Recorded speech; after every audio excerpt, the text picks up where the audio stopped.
Sziasztok! Nagy szeretettel köszöntök minden új tagot, és a régieket is. Azt szeretném igazából elmondani nektek, hogy miért is kell nekem bemutatkozás. Azért volna jó, hogy tudjam, hogy kinek miben tudok segíteni. Most az, hogy te bujdokolsz és nem mutatkozol be, akkor csak itt vagy a csoportba, és nem tudunk egyáltalán kapcsolatot felvenni.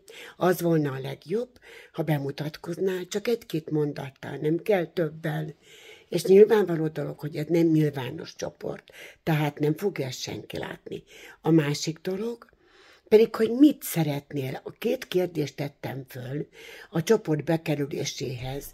Azért tettem föl ezt a kérdést, hogy tulajdonképpen mindenki oda tudja írni, hogy milyen kérdései vannak ezzel kapcsolatban.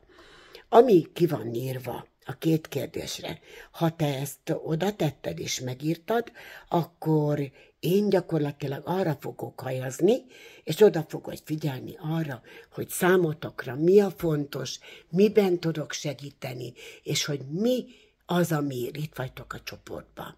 Nyilván teszünk be recepteket, és aki jó receptet csinál, és jó receptet főz, mert volt olyan, aki fogyókúráztak annó a rendelőmbe, és ők betették a receptet, miután elkészítették az ételeket.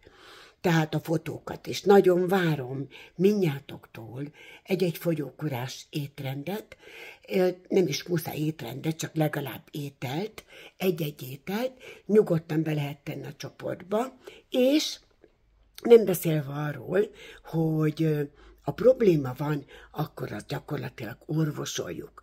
Jó?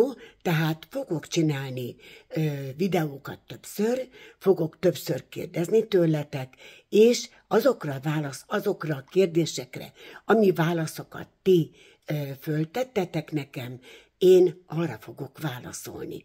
Tehát kívánok nektek, hogy a csoportba érezzétek jól magatokat, és én remélem, hogy nagyon hasznos lesz, és igazából valóban elindítjuk a fogyást nálatok. Na, hagyd lássam, jó?